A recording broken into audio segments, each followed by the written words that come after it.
नमस्कार विद्यार्थी मित्रांनो.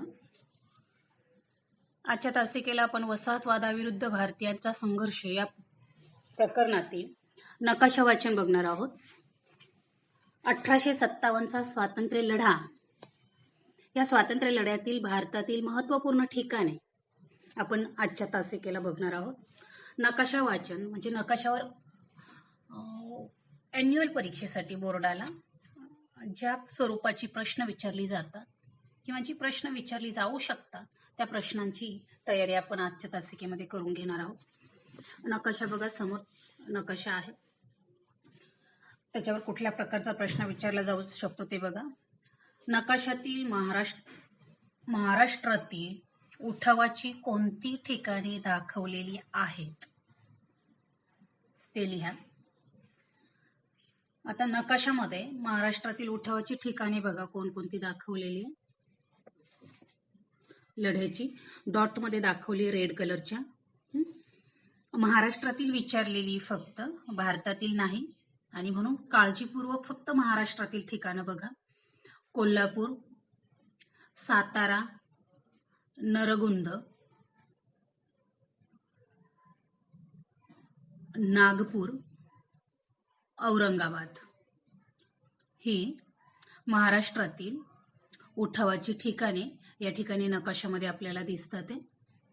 सूचीमध्ये बघा की डॉट मध्ये लढ्याची महत्त्वपूर्ण ठिकाणे दाखवलेली आहे आणि मग महाराष्ट्राच्या नकाशामध्ये ते डॉट बघायचे आणि त्यानुसार ती लढ्याची ठिकाणं बघायची. पुन्हा एकदा बघा, नकाशात महाराष्ट्रातील उठावाची कोणती ठिकाणे दाखवलेली आहेत. नागपूर, औरंगाबाद, सातारा, कोल्हापूर, नरगुंद ही उठावाची ठिकाणे दाखवलेली आहेत. त्यानंतर पुढचा प्रश्न बघा. नकाशात भारताच्या वायव्येकडील भागात म्हणजेच वर्तमान सीमांच्या बाहेरचा भाग उठावाची ठिकाणे सांगा. आता सध्याच्या वर्तमान सीमाच्या बाहेरची ती ठिकाणं आहेत. वायव्येकडील लाहोर, पेशावर, शिकारपूर आणि कराची ही 4 ठिकाणं दिसत आहेत बघा. आत्ताची भारताची जी वर्तमान भौगोलिक सीमा आहे त्याच्या बाहेर ही 4 ठिकाणं दिसत आहेत. म्हणून नकाशात भारताच्या वायव्येकडील भागामध्ये उठावाची जी ठिकाणं सांगितलेली आहेत ही 4 ठिकाणं आहेत. पेशावर, लाहोर, शिकारपूर आणि कराची. त्यानंतर पुढचा प्रश्न बघा. नकाशात भारताच्या कोणत्या भागात उठावाची केंद्रे एकवटलेली दिसतात. आता इथे भाग विचारलेला आहे, कोणत्या भागात. नकाशाच्या दिशा आपल्याला माहित असतील तर लगेच उत्तर लक्षात येईल की भारतात नकाशाच्या उत्तर भारतामध्ये उठावाची केंद्र एकवटलेली दिसतात. प्रत्येक ठिकाणी उठाव झालेला दिसतोय. त्यानंतर चौथा प्रश्न बघा पुढचा. ब्रिटिशांच्या ताब्यात असलेल्या कोणत्या भागात उठाव झालेला नव्हता ते नकाशात शोधायचे. आता पिवळ्या रंगात जे दिसतंय तो इंग्रजांच्या ताब्यातील प्रदेश दिसतोय. मग तो ब्रिटिशांच्या ताब्यात असलेला प्रदेश आहे, मात्र त्या भागामध्ये उठाव झाला नव्हता, ते नकाशामध्ये शोधायचे. मग ते कसं शोधणार तर बघा, दक्षिण भारतामध्ये इकडे खाली कुठेही उठावाचं केंद्र दिसत नाहीये. म्हणून दक्षिण भारत, पूर्व आणि पश्चिम किनारपट्टी या दोनही किनारपट्टीच्या प्रदेशात उठाव झालेला दिसत नाहीये. आणि त्यानंतर ईशान्य भारत, जे दक्षिण भारत, पूर्व पश्चिम किनारपट्टी आणि ईशान्य भारत हे ब्रिटिशांच्या ताब्यात असून देखील त्या भागात उठाव झालेला नव्हता. त्यानंतर पुढचा प्रश्न. नकाशात दाखवलेली उत्तर भारतातील उठावाची कोणतीही 2 ठिकाणे लिहा. कोणती 2 लिहायची त्यापैकी. जे काही उत्तर भारतात उठावाची केंद्र एकवटलेली दिसतात त्या उठावाच्या केंद्रांपैकी कोणत्याही 2 ठिकाणांची नावं लिहायची. मग तुम्ही लखनौ लिहू शकतात, कानपूर, झाशी लिहू शकतात किंवा अयोध्या, कालपी, दिल्ली, मुझफ्फरनगर, मेरठ ते लिहू शकता. यापैकी कुठली 2 लिहायची. त्यानंतर पुढचा प्रश्न बघा, नकाशातील दिल्लीच्या शेजारची उठावाची ठिकाणे कोणती होती? दिल्लीच्या शेजारची. आता उत्तर भारतामध्ये बघा दिल्ली दिसतंय, दिल्ली. मग त्याच्या शेजारी कोणती उठावाची केंद्र आहेत? तर त्याच्या शेजारी लगेच मुझफ्फरनगर दिसतंय. त्यानंतर मेरठ आणि मथुरा ही 3 ठिकाणं दिल्लीच्या बाजूला दिसत आहेत शेजारी, आणि म्हणून दिल्लीच्या शेजारची उठावाची ही 3 ठिकाणं होती. त्यानंतर नकाशातील आत्ताच्या बांगलादेशातील उठावाची ठिकाणे कोणती होती? आत्ताच्या बांगलादेशातील. आता भारताची वर्तमान बाह्य सीमा जर लक्षात आली असेल तर लगेच तुमच्या लक्षात येईल की आत्ताच्या बांगलादेशातील उठावाची ठिकाणे कोणती. तर दिसत आहेत तिकडे बघा तुमच्या उजव्या बाजूला ढाका आणि चितगाव ही 2 आत्ताच्या बांगलादेशातील उठावाची ठिकाणं आहेत. जे अशा प्रकारे नकाशावर प्रश्न विचारले जाऊ शकतात. त्या प्रश्नांची तयारी करून घ्यायची. त्यानंतर 1857चा स्वातंत्र्य लढा किंवा 1857चा उठाव झाल्यानंतर त्याचे कोणते परिणाम झाले, ते उठावाचे परिणाम आपण आता नंतरच्या मुद्द्यात बघणार आहोत. की 1857च्या लढ्याचा सगळ्यात महत्वाचा परिणाम म्हणजे भारतीयांमध्ये प्रादेशिक निष्ठांच्या जागी राष्ट्रीय भावनेचा उदय होऊ लागला. म्हणजे हे राष्ट्र आपलं आहे, आमचं आहे, ही भावना, राष्ट्रवादाची भावना त्यांच्यामध्ये निर्माण व्हायला लागली होती. त्याबरोबरच भारतीयांमधील असंतोष दूर करण्यासाठी इंग्लंडच्या राणीला जाहीरनामा काढून काही आश्वासनं भारतीयांना द्यावी लागली होती, आणि म्हणून 1857च्या उठावानंतर 1858ला राणीने जाहीरनामा काढला होता आणि त्यातनं भारतीयांना काही आश्वासनं दिली होती. आता त्यातली किती आश्वासनं पूर्ण केली आणि किती नाही केली तो भाग वेगळा. मात्र राणीने जाहीरनामा काढला आणि भारतीयांना काही आश्वासनं दिली. ब्रिटिशांबरोबर लढा देण्यासाठी वापरलेले सशस्त्र मार्ग निरुपयोगी ठरले.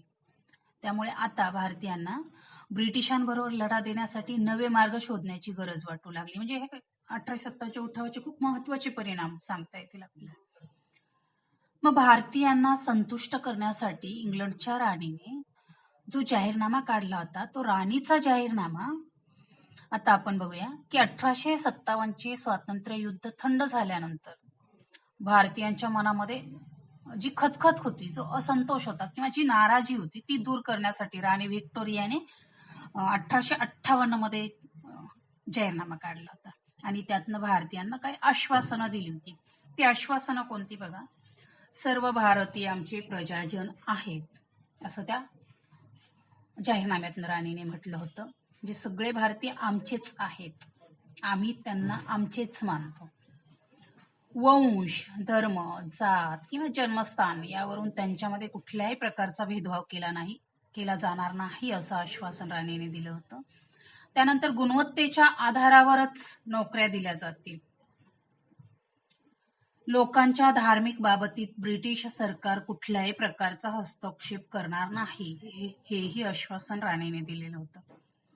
आणि संस्थानिकांशी जे करार आतापर्यंत इंग्रजांनी केलेले आहेत, इंग्रज अधिकाऱ्यांनी केलेले आहेत, त्या सगळ्या करारांचं पालन केलं जाईल. कोणत्याही कारणानं संस्थानं खालसा केली जाणार नाही. म्हणजे दत्तक वारस नामंजूर किंवा अनागोंदी, गोंधळ या वेगवेगळ्या कारणांनी डलहौसीने संस्थानं खालसा करण्याचं धोरण आखलेलं होतं आणि ते प्रत्यक्ष राबवलेलं होतं. आणि म्हणून त्यातनंही भारतामध्ये असंतोष निर्माण झालेला होता. जी संस्थानं खालसा झालेली होती त्या संस्थानिकांचे संस्थानिक नाराज झालेले होते आणि त्या संस्थानिकांकडे असलेले सैनिक बेकार झालेले होते.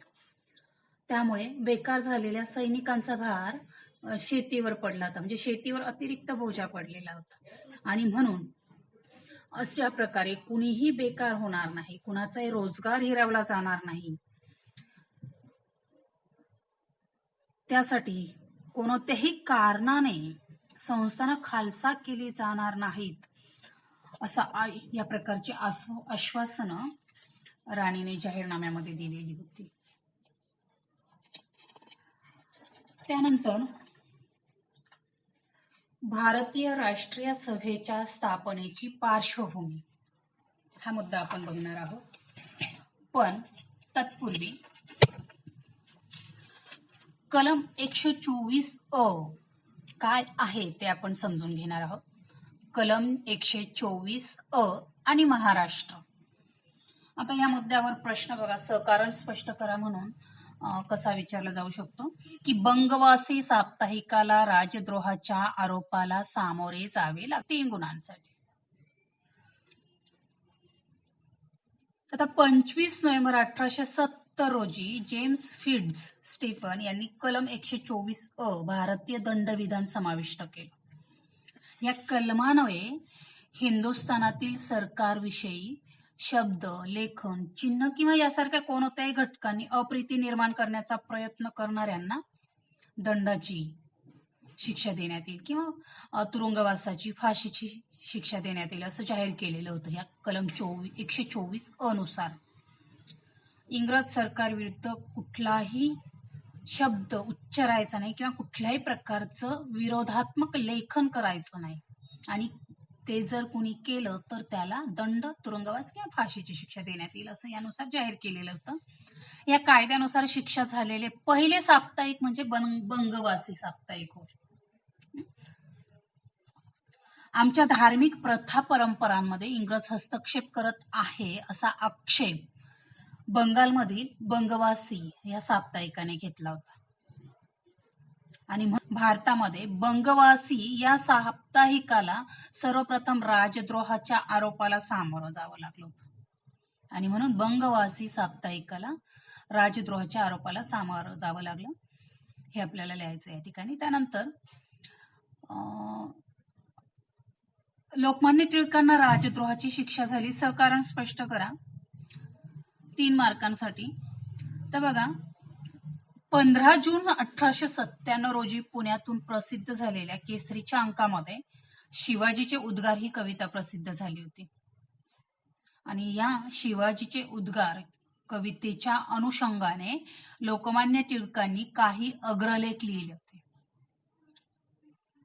मग त्या अग्रलेखांचं शीर्षक बघा कसं होतं की राज्य करणे म्हणजे सूड उगवणे नव्हे, राजद्रोह कशाला म्हणतात असं या लेखांचे शीर्षक होते किंवा या अग्रलेखांचा समावेश होता त्यामध्ये. मग सरकार विरुद्ध असंतोष निर्माण करण्याच्या आरोपाखाली 124 कलमान्वये राजद्रोही ठरवून शिक्षा झालेले लोकमान्य टिळक हे हिंदुस्थानातील पहिले संपादक होते. आणि मग त्यानंतर भारतीयांनी व्हर्नाक्युलर प्रेस ऍक्ट आणला होता, वृत्तपत्र नियंत्रक कायदा आणला होता, म्हणजे देशी भाषा वृत्तपत्र कायदा त्यांनी आणलेला होता. टिपाल ह्यामध्ये 2 गुणांसाठी विचारला जाऊ शकतो. आता सध्या या 2021च्या बॅचसाठी 25% अभ्यासक्रमातनं हा मुद्दा वगळलेला आहे. कलम 124 वगळलेला आहे. तर 14 मार्च 1878 रोजी देशी भाषा वृत्तपत्र कायदा लागू झाला होता. या कायद्यानुसार हिंदुस्थानातील ब्रिटिश सरकारविषयी लेखनाद्वारे प्रीती निर्माण करणारा तसेच लोकांमध्ये वंश, जात आणि धर्म यांच्या नावाखाली परस्परांविषयी द्वेषभाव पसरवणारे लेखन करणे किंवा त्या प्रकारचं लेखन छापणे या विरोधात गुन्हा अशी उपाययोजना केलेली होती. या कायद्याच्या विरोधात कलकत्ता येथे देशी वृत्तपत्रकारांची एक परिषद भरवण्यात आली होती. देशी संपादकांची अशी परिषद घेऊन सरकारच्या जुलमी कायद्याला विरोध करण्याची कल्पना 2 मराठी माणसांची होती. ते 2 मराठी माणसं म्हणजे गणेश वासुदेव जोशी, ज्यांना आपण सार्वजनिक काका या नावाने ओळखतो, सर्वांचे काका, प्रत्येकाच्या अडीअडचणीला जाणारे काका म्हणून सार्वजनिक काका, आणि न्यायमूर्ती महादेव गोविंद रानडे. ह्या दोघांनी ही परिषद आयोजित करण्यामध्ये प्रमुख भूमिका बजावलेली होती. आणि मग या कायद्याच्या अंतर्गत इंग्रज सरकारने मराठी भाषेतील 210 पुस्तकं जप्त केली होती. महाराष्ट्रामध्ये लोकमान्य टिळक, शिवरामपंत परांजपे, गणेश दामोदर सावरकर यांच्या विरुद्ध खटले चालवण्यात आले. स्वातंत्र्यवीर सावरकरांचे 1857चे स्वातंत्र्य समर हे पुस्तक अक्षिप्त साहित्यामध्ये होते, म्हणजे जप्त झालेल्या साहित्यामध्ये होते. 10 पुस्तकं जी जप्त झालेली होती त्यामध्ये हे पुस्तक होतं. त्यानंतर भारतीय राष्ट्रीय सभेच्या स्थापनेची पार्श्वभूमी हा मुद्दा आपण बघणार आहोत. या घटकावर कोणत्या स्वरूपाचे किंवा कोणत्या प्रकारचे प्रश्न विचारले जाऊ शकतील ते बघू. सविस्तर उत्तर लिहामध्ये प्रश्न बघा. भारतीय राष्ट्रीय सभेच्या स्थापनेपूर्वी भारतात स्थापन झालेल्या संघटना व त्यांचे उद्देश याविषयी आढावा घ्या. 5 गुणांसाठी हा प्रश्न विचारला जातो. भारतीय राष्ट्रीय सभेची स्थापना ही स्वातंत्र्य चळवळीतील 1857 नंतरची एक निर्णायक घटना म्हणता येईल. व्यापक मान्यता असलेली ही पहिलीच भारतीय संघटना होती. राष्ट्रीय सभेच्या स्थापनेपूर्वी भारतामध्ये विविध उद्देशांनी वेगवेगळ्या प्रकारच्या संघटना स्थापन झालेल्या होत्या. त्या संघटनांची माहिती आता आपण प्रथम घेऊया की 1885 पूर्वी भारतामध्ये कोणकोणत्या संघटना स्थापन झालेल्या होत्या. त्यामध्ये सर्वप्रथम आपल्याला द्वारकानाथ टागोर यांनी 1837 मध्ये स्थापन केलेली लँड होल्डर्स असोसिएशन या संस्थेचं नाव घ्यावं लागेल. जमीनदार वर्गाचे हितसंबंध जपण्यासाठी द्वारकानाथ टागोरांनी ही संस्था स्थापन केली होती 1837 मध्ये. त्यानंतर 1839 मध्ये विल्यम ॲडम यांनी भारतातील घटनांची माहिती इंग्लंडमधील लोकांना कळावी म्हणून इंग्लंड येथे ब्रिटिश इंडिया सोसायटीची स्थापना केली होती. म्हणजे एका इंग्रज व्यक्तीने या संघटनेची स्थापना केली होती, भारतातील घटना ब्रिटिशांना कळाव्यात म्हणून या उद्देशाने. त्यानंतर द्वारकानाथ टागोर यांचे स्नेही, त्यांचे मित्र जॉर्ज थॉम्पसन यांनी बंगाल ब्रिटिश इंडिया सोसायटी या संघटनेची स्थापना बंगाल प्रांतामध्ये केली होती.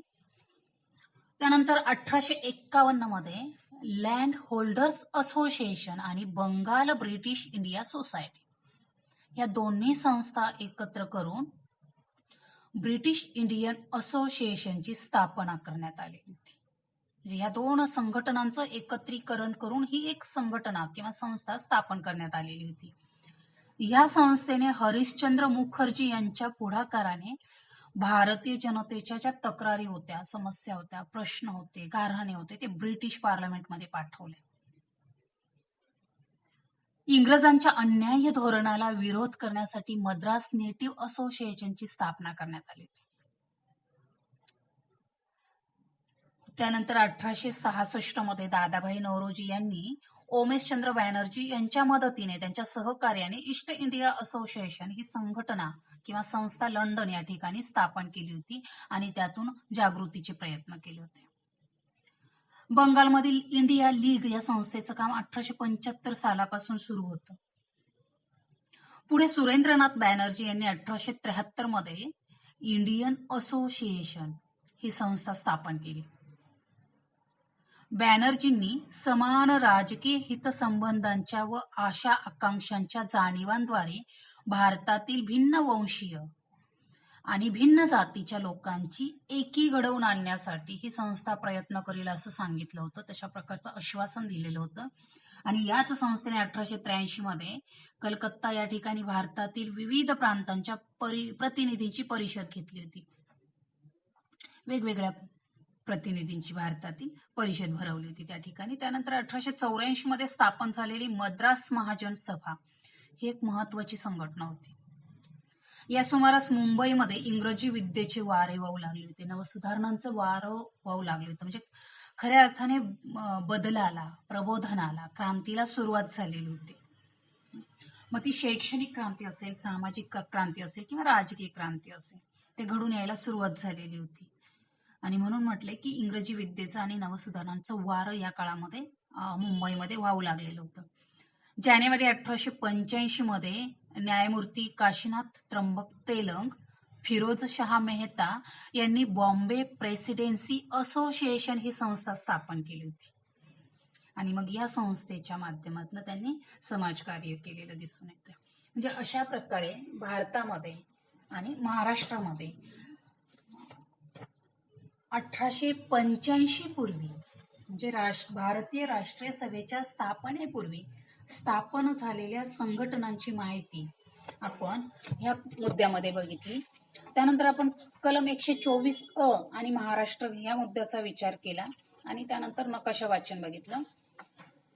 नंतरच्या तासिकेला आपण भारतीय राष्ट्रीय सभेची स्थापना आणि त्या सभेचं कार्य बघणार आहोत. धन्यवाद.